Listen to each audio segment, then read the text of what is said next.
ವಿಧಾನಮಂಡಲ ಜಂಟಿ ಅಧಿವೇಶನ ನಡೆಸೋದಕ್ಕೆ ರಾಜ್ಯಪಾಲರು ಒಪ್ಪಿಗೆ ಕೊಟ್ಟಿದ್ದಾರೆ. ಜನವರಿ 22ರಿಂದ ಜನವರಿ 31ರವರೆಗೆ ಅಧಿವೇಶನ ನಡೆಯುತ್ತೆ.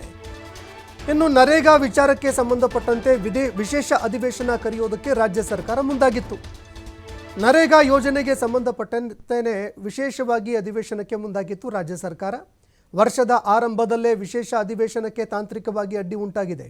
ಹೀಗಾಗಿ ವಿಧಾನಮಂಡಲ ಜಂಟಿ ಅಧಿವೇಶನವನ್ನು ರಾಜ್ಯ ಸರ್ಕಾರ ಕರೆದಿದೆ. ಈಗ ಈ ಜಂಟಿ ಅಧಿವೇಶನದಲ್ಲೇ ನರೇಗಾ ರದ್ದು ಮಾಡುವಂತಹ ವಿಚಾರಕ್ಕೆ ಸಂಬಂಧಪಟ್ಟಂತೆ ಚರ್ಚೆ ಆಗುತ್ತೆ. ರಾಮ್ಜಿ ಯೋಜನೆ ಏನಿದೆ ಇದನ್ನು ವಾಪಸ್ ಪಡ್ಕೊಳ್ಳೋದ್ರ ಬಗ್ಗೆ ಗಂಭೀರವಾಗಿ ಚರ್ಚೆ ಮಾಡಲಿದ್ದಾರೆ ನಾಯಕರು. ಮೊದಲ ಜಂಟಿ ಸದನ ಉದ್ದೇಶಿಸಿ ರಾಜ್ಯಪಾಲರು ಭಾಷಣ ಮಾಡಲಿದ್ದಾರೆ. ಅದಾದ ನಂತರ 2-3 ದಿನ ನರೇಗಾ ಬಗ್ಗೆ ಗಂಭೀರವಾಗಿ ಚರ್ಚೆಗಳಾಗತ್ತೆ. ಇನ್ನು ಸದನದಲ್ಲಿ ಹೊಸ ಕಾಯ್ದೆ ಏನಿದೆ ಇದಕ್ಕೆ ಸಂಬಂಧಪಟ್ಟಂತೆ ಅದರಲ್ಲಿ ಇರುವಂತಹ ಅಂಶಗಳ ಬಗ್ಗೆ ಬಹಿರಂಗವಾಗಿ ಚರ್ಚೆಗಳು ನಡೆಯುತ್ತೆ. ಈ ಮೂಲಕವಾಗಿ ರಾಜ್ಯದ ಜನರಿಗೆ ಸಂದೇಶ ರವಾನೆ ಮಾಡೋದಕ್ಕೆ ರಾಜ್ಯ ಸರ್ಕಾರ ಮುಂದಾಗ್ತಾ ಇದೆ. ಅಂತಿಮವಾಗಿ ಕೇಂದ್ರದ ಕಾಯ್ದೆ ವಿರುದ್ಧ ನಿರ್ಣಯ ಕೈಗೊಳ್ಳೋ ಸಾಧ್ಯತೆ ಇದೆ. ಈ ಕೇಂದ್ರದ ಕಾಯ್ದೆಯನ್ನು ವಾಪಸ್ ಪಡೆಯುವಂತೆ ಕೇಂದ್ರ ಸರ್ಕಾರದ ವಿರುದ್ಧ ಒಂದು ನಿರ್ಣಯ ಅಂಗೀಕಾರ ಮಾಡೋ ಸಾಧ್ಯತೆ ಇದೆ. ಹೀಗಾಗಿ ಕೇಂದ್ರ ಸರ್ಕಾರಕ್ಕೆ ಸವಾಲೊಡ್ಡೋದಕ್ಕೆ ರಾಜ್ಯ ಸರ್ಕಾರ ಈಗ ಮುಂದಾಗ್ತಾ ಇದೆ.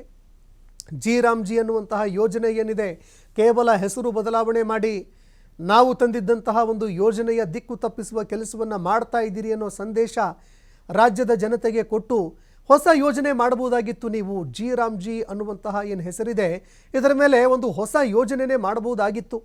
ಆದರೆ ನಾವು ಮಾಡಿರುವಂತಹ ಯೋಜನೆಗೆ ಈ ಹಿಂದೆ ನಮ್ಮ ಸರ್ಕಾರ ಮಾಡಿರುವಂತಹ ಯೋಜನೆ ಏನಿದೆ ಅದರ ಹೆಸರು ಬದಲಾವಣೆ ಮಾಡಿಕೊಂಡು ತಾವು ಕ್ರೆಡಿಟ್ ತೆಗೆದುಕೊಳ್ಳೋದಕ್ಕೆ ಮುಂದಾಗ್ತಾ ಇದ್ದಾರೆ ಅಂತ ಕೇಂದ್ರ ಸರ್ಕಾರದ ವಿರುದ್ಧ ಆಕ್ರೋಶ ಹೊರಹಾಕ್ತಾ ಇದ್ರು.